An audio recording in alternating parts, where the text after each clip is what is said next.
अगर आप ये वीडियो YouTube पर देख रहे हैं तो हमारे चैनल को सब्सक्राइब करें और बेल आइकन को दबाना ना भूलें। अगर आप Facebook पर ये वीडियो देख रहे हैं तो हमारे पेज को लाइक करें।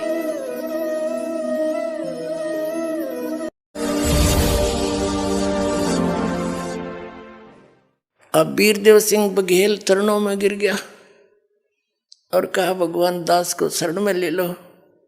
ये पिछले संस्कारी हंस होते थे, कितनी पोस्ट पर हो और कितने ही बुराई करता हो, परमात्मा की ज्ञान सुनते ही समर्पित हो जाता है। पिछले ही जब तब से होते हैं पूर्ण हंस मुराद। और परमात्मा ने कहा, ठीक है बेटा, नाम दूंगा आपको। परमात्मा 3 सतिथि में नाम दिया करते थे, 3 बार में। प्रथम बार में ये 5 नाम देते थे जो दास आपको प्रथम बार देता है। अब ये 7 देने हैं। उस समय केवल 5 ही का आदेश था सबको। कौन से मंत्र? ये निरंकार ओंकार सतनाम, ये नहीं, ये और मंत्र है जो आपको प्रथम बार दिए जाते हैं। प्रथम मंत्र दिया, वीर सिंह ने नाम लिया, पत्नी ने नहीं लिया, उसकी रानी ने नहीं लिया। ठीक है, कोई बात नहीं। प्रथम मंत्र पुण्यात्मा इसलिए दिया जाता है कि आप जी की श्रद्धा देखी जाती है और इससे कुछ आप सच्चे दिल से भक्ति करोगे, आपके संसारिक सुख होने शुरू हो जाएंगे। ये इतना गजब का मंत्र है, अनमोल मंत्र है। और दुख आपके निवारण होने लगे तो आपके नोचेगी भगवान सचमुच यही है। अब वीरदेव सिंह बघेल का कोई दुखता था को नहीं, राजा था है और खूब ठाठ थे, कभी मंत्र करा कभी ना करा। शुरू में तो ऐसे बने है ये बात। अब परमात्मा ने कहा, फिर दूसरी बार आऊंगा तब बेटा तेरी भक्ति देखकर तुझे सतनाम दूंगा 2 अक्षर का। अब वीर सिंह बघेल ने सोची, ठीक है दे देंगे गुरुजी जब देंगे, क्योंकि उसने कोई लगन नहीं थी। शुरुआत में ऐसा ही होता सबके साथ। अब परमात्मा गए, महीने 2 महीने 4 महीने 6 महीने के बाद फिर दोबारा उसके पास। राजा ने तैयारी कर रखी, कहाँ शिकार खेलने जाने की। सब तैयारी करके कति तैयार बैठे थे, घोड़े गाड़ी तैयार कर रखे, सब सेना तैयार थी। जंगल में जाकर शिकार करते हैं राजा लोग, हिरण मारते हैं ऐसे। यानी ये बकवाद और कराता काल इनके पाप बढ़ाने के लिए। कबीर साहब पहुंच गए, आओ महाराज, गुरुजी आगे बैठो बैठो। आसन दिया तो बैठ गए। परमात्मा ने देखा ये की तैयारी पकड़ रहे हैं भाई। तो बताया क्या कि जी हम शिकार खेलने जा रहे हैं, गुरुजी आप भी चलो, आप भी वहां घूम आना। परमात्मा बोले, ना भाई ऐसी गलती करया करें हैं, शिकार खेलने जाया करें, जीवन ऐसा करते हैं। बोला, ना जी ये तो शौक है, हमारी हॉबी है, आप भी चलो। परमात्मा ने सोचा, बताइए के ऊपर समझाओ इनको। कबीर साहब कहने लगे, भाई देखो मैं चल पड़ूंगा, लेकिन तुम्हें कोई मर्ग मिलेगा नहीं, कोई प्राणी नहीं मार सकोगे तुम। नो बोला जी। वीर सिंह कहता, नहीं जी वो तो बहुत मर्ग फिरते हैं, बहुत हिरण घूमते रहते हैं और ऐसी कोई बात नहीं। परमात्मा बोले, चलता है। मालिक भी बैठा लिए घोड़े पे, चले गए। वहां पड़ाव ला लिया उन्होंने। अब शिकार खेलने के लिए चल पड़े। कबीर साहब को भी बैठा रखा घोड़े पे। कबीर साहब जाना था उनके साथ साथ, और उनका पड़ाव अलग था। वहां रहे कुछ सैनिक छोड़ रखे थे, 10-20 लांगरी लुंगरी रोटी राटी बना लो, हम करके आते हैं शहर से पट्टा। तो 12 बज गए दिन के। सुबह निकले थे 6 बजे, थोड़ा बहुत नाश्ता करके। रात के दिन के 12 बज गए, 1 बज गया, कोई मर्ग दिखाई नहीं दिया हिरण। अब वो और गहरे चले गए, दूर दूर देखो कहाँ मिलेगा। राजा शिकार खेलने जावे और यानी शिकार नहीं करे तो अपनी वो इंसल्ट मानता है। तो परमात्मा ने क्या करा, एक हिरण बनाया, अपनी शक्ति से भेजा और वो हिरण दिखाई दिया। चारों तरफ सैनिक राजा साथ में। तो उस नरेश ने कहा अपने सैनिकों से कि इतनी देर में एक मृग दिखाई दिया है और ये जिसके पास से चला गया उससे ले लूंगा, उसकी खैर नहीं है, ये जाना नहीं चाहिए। अब परमात्मा ने क्या दया बख्शी, वो मृग कूदता कूदता कभी इधर राजा के घोड़े के नीचे निकल गया। राजा यावा हो गया, उसकी मजबूरी होगी कि मेरे पास से गया, अब मैं किसने कहूँगा, उसका पीछे दौड़ा दिया घोड़ा। बड़ी स्पीड से काफी गहरे निकल गए, बहुत दूर चले गए, सैनिक भी साथ साथ चले गए काफी दूर तक।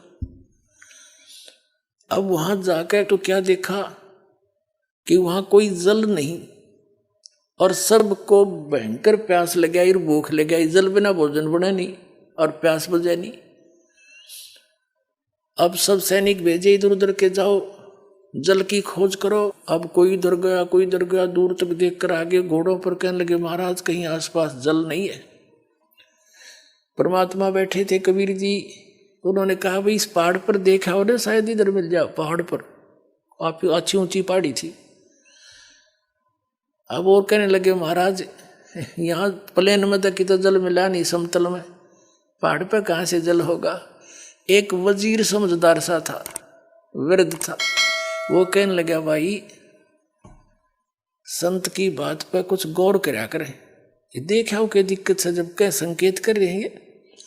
तो 2-3 घोड़े पर ऐसे घूमते घूमते शिखर पर पहुंचे। बहुत बड़ा क्षेत्र हुआ, ऊपर प्लेन, एक सरोवर बीच में, सुंदर जल का, निर्मल जल, स्वच्छ और मीठा, और सुंदर बाग लाग रहा, सेब संतरे अंगूर काजू किशमिश के हर तरह की जो लदपद हो रहे। उन्होंने वहीं से आवाज लगाई आ जाओ जल भी है, बाग है बहुत सुंदर। अब सभी जाकर पहुंच गए वहां पर। अब सभी ने पहले जल पिया, फिर तोड़ तोड़ के सेब संतरे काजू किस्मत सेब खूब छके। अन्यों कहे इसे मीठे तो कदे देखे नहीं, ये भगवान यहाँ देख प्रकृति का, परमात्मा की लीला, यहाँ कैसे बाग लगा हुआ है। सभी बतला रहे हैं आपस में कि यहाँ ऐसे स्थान पर है तभी तो कोई पहुंचा नहीं, ये सब लदपद है, किसी ने छेड़ा नहीं, हमारे लिए ही दया बख्शी है भगवान ने। अब वो छक लिए और तोड़ ताड़ के और भी फल अंगूर और अपने सब ने घोड़ा पर लाद लिए चलने के लिए, रस्त घर के लिए चल पड़े। चलो वापस। कबीर साहब भी चल रहे हैं, एक घोड़े पर कबीर साहब बैठा रखे हैं, एक पर राजा बैठा है।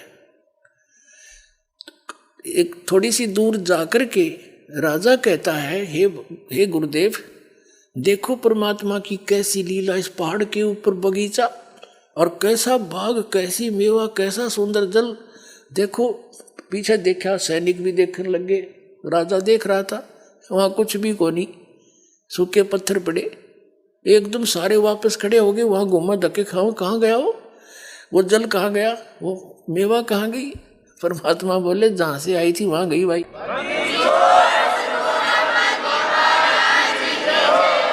जी कहाँ से आई थी, के सतलोक से आई थी, जहां आपको दास ले जाना चाहता है। परमात्मा कहते थे जहां की मैं भक्ति बताता हूं वहां ऐसे मेवे, ऐसे बाग, ऐसे सरोवर भरे, अमृत ये जल था है वहां पर। अब वो सारे वापस आ गए। जब गणी सी ध्यान में ना आती शुरू में ये बातें, और लीला न्यारी देखी, घर आकर राजा ने अपनी पत्नी से बताया, हो वास्तव मर गए होते हम, तड़प तड़प कर मरते सारे। और सतगुरु ने ऐसी दया बख्शी अपनी लीला से, वहाँ बाग लगा दिए, फल छक कर आ रही, वो तोड़ के ला रहे, वहाँ रख दिए बोरे के बोरे ठाठा का, ये थी वहाँ पर। हर बुड़ कर देखा वहाँ कुछ नहीं पाया। ऐसे हमारे भगवान, अब गुरु जी ऐसे शक्तिशाली हैं, ऐसे चमत्कारी है।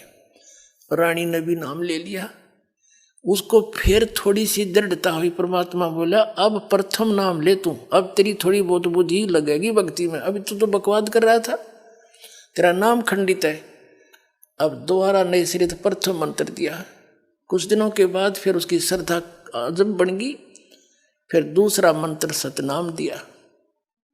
फिर कुछ दिन के बाद भक्ति बढ़ने से अंतःकरण के मैल हट जाते हैं, फिर जिज्ञासा बढ़ जाती है, चाह बढ़ती है भगवान की। सतनाम से प्रबल इच्छा होती है कि भगवान आप सार नाम भी को थे, सार नाम दूंगा। परमात्मा बोले भाई योग्य हो जाएगा जब मिलेगा, यो इतनी जल्दी ना दूं। अगर आप ये वीडियो YouTube पर देख रहे हैं तो हमारे चैनल को सब्सक्राइब करें और बेल आइकन को दबाना ना भूलें। अगर आप Facebook पर ये वीडियो देख रहे हैं तो हमारे पेज को लाइक करें।